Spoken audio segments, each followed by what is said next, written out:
Boa noite, Antônio. Muito obrigada por estar aqui hoje.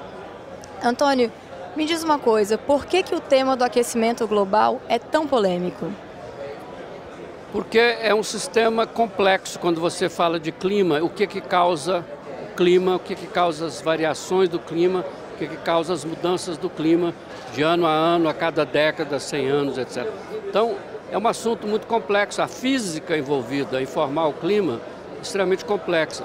Então, o aquecimento global, como dito hoje, vem a ver com o aumento de gases que podem causar o aprisionamento a mais de energia vinda do solo na superfície do planeta. É como se você colocasse um cobertor adicional sobre a superfície da Terra que retém esse calor. Então, você obviamente vai alterar condições de clima na superfície, mais evaporação, você pode ter nuvens convectivas mais intensas, com isso provocar chuvas mais intensas. E o que está acontecendo hoje é entender esses impactos, em que escalas temporais e escalas espaciais isso está acontecendo. Então, por exemplo, se eu desmatar uma área grande, se eu vivo naquele local, meu impacto é muito grande. Se eu moro do outro lado do planeta, eu vou sentir muito menos esse impacto. Eu moro em Brasília, construir um lago artificial em Brasília. Se eu moro próximo do lago, tá certo? A alguns metros do lago, obviamente eu sinto o benefício de evaporação, ou seja, é um clima menos seco. Se eu moro a 5, 10 quilômetros do lago, esse impacto é muito menor. Então, a questão de entender as escalas, tanto temporal quanto a escala espacial do problema, são fundamentais para uma questão que eu acredito mais importante do que essa discussão se o clima está mudando, se a causa é antrópica ou não. É a questão de adaptação. Por quê? Mesmo sem aumentar o gás de efeito invernadeiro, o gás de efeito estufa, você tem de um ano para outro, o clima nunca é igual, você não tem um ano igual ao outro. Então a variabilidade natural do clima de um ano para outro tem uma amplitude muito grande. Ao passo que a outra, digamos, essa do efeito antrópico, ela vai crescendo ao longo do tempo, 50, 100 anos. Então, se eu conseguir que a minha sociedade se adapte melhor ao que está acontecendo hoje, do que lhe dá impacto em termos das variações naturais ou até antrópicas, ele então está se preparando naturalmente para essas outras questões. Então, a questão da adaptação é importante. A questão da mitigação e diminuir o que causa o aumento dos gases de efeito estufa na atmosfera, principalmente o gás carbono, mas também metano e outros gases, isso aí é uma discussão que tem a ver de acordo dos vários países. Um país sozinho não adianta, porque o gás de efeito estufa não tem passaporte para passar de um país para outro, tá certo? Ele não tem fronteira. Então é importantíssimo a gente entender esse lado dos impactos. Aí cada país tem que fazer as suas adaptações nas suas escalas mais locais, e os Itamaratis dos países, apoiado pelo trabalho dos cientistas, poder fazer um arcabouço de tratado internacional para diminuir esses gases. Obviamente é complexo, porque os gases tipo gás carbônico vêm muito da queima de combustível fóssil, do petróleo, que é a fonte de energia mais barata e universal. Então nenhum país quer abrir mão do seu desenvolvimento, que precisa de energia, deixando de queimar petróleo, tá certo? Nós vemos claramente o caso do Brasil hoje. Você descobre um monte de petróleo na camada do pré-sal. O Brasil vai deixar de utilizar essa riqueza para o seu desenvolvimento? Claro que não vai, entendeu? Então, essa questão, ela tem uma vertente muito forte na própria economia de cada país. A China, para o seu desenvolvimento, usa fontes que queimam muito carvão, tá certo? Então, os países têm que chegar a esse acordo. Então ele é difícil por causa disso, porque ele debate na questão fundamental do desenvolvimento que requer energia. E a energia tem muito a ver com essas fontes aí.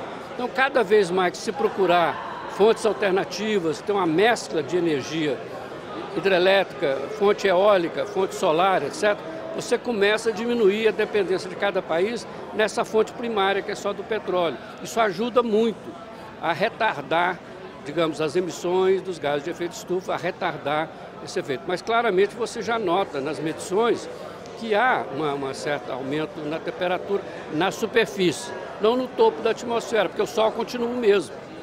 Então lá em cima, o balanço de radiação, o saldo de energia continua a mesma coisa. É na superfície, é como se você colocasse um cobertor adicional, né? Então, você imagina uma noite fria, você sem agasalho, você perde todo o seu calor do corpo. Se você se agasalha, coloca um cobertor, você retém aquele calor que você tem. É o mesmo efeito. No caso de efeito estufa, é como se fosse esse cobertor adicional, dizendo, na superfície. Mas a escala disso varia.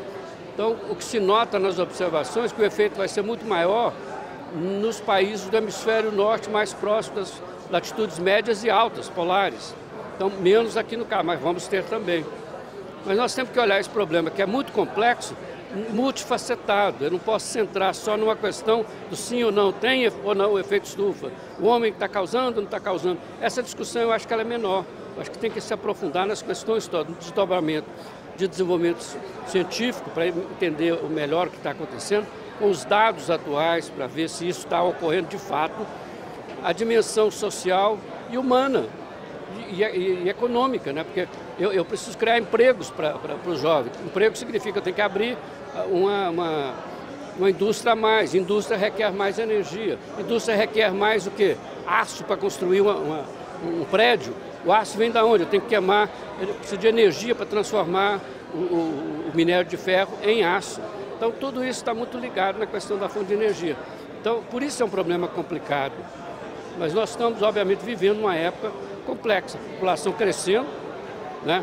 Passamos em 1950 de 2 e poucos bilhões, agora já estamos em 7, já está indo para 9, etc. E cada vez tem mais população, que é o problema original, mas ninguém fala porque é tabu. Certo? O crescimento populacional é difícil, porque ele requer mais trabalho, requer mais emprego. Isso demanda mais fonte de trabalho, mais indústria, que requer mais fonte de energia, que queimado na atmosfera você causa um cobertor adicional, mais aquecendo a superfície do planeta. Mas existem provas do que seriam as verdadeiras consequências do problema causado pelo homem, do aquecimento global, assim, o efeito do homem? O que existe, quer dizer, você não tem nada 100%, isso não tem ciência. Uma teoria de hoje, daqui a 10 anos pode ser mudada. Ciência é uma coisa em evolução sempre, conhecimento também. O que você sabe é que se eu tiver mais gases de efeito estufa, eu aprisiono mais energia na superfície. Isso causa um certo impacto. Eu não conheço todos os detalhes disso. O que os cientistas têm detalhado no âmbito do IPCC, que é o painel entre os governos que cuida das mudanças climáticas, ele trabalha em 3 categorias. Primeiro, vamos entender, aí são cientistas da modelagem climática, entender se o clima está realmente mudando, o que é natural nisso, se tem alguma coisa antrópica ou não. Havendo essas mudanças, tem um segundo grupo do IPCC que já tem mudanças, vão ter impactos, vão entender o impacto disso na água, vão entender o impacto disso na agricultura, vão entender isso na saúde pública e assim por diante. Havendo impactos, tem um terceiro grupo que lida com políticas públicas. Então, os governos têm que, de alguma maneira, criar legislação, ações para que você minimize esses impactos, que é do segundo grupo estudado. Então, as coisas estão interrelacionadas. E cada relatório, obviamente, aumenta o conhecimento. Nós vamos partir para o 5º relatório. Eu participei do primeiro, 1988 a 91, 92, por ali. Então, de lá para cá, mais conhecimento aconteceu. Nós estamos no 5º relatório.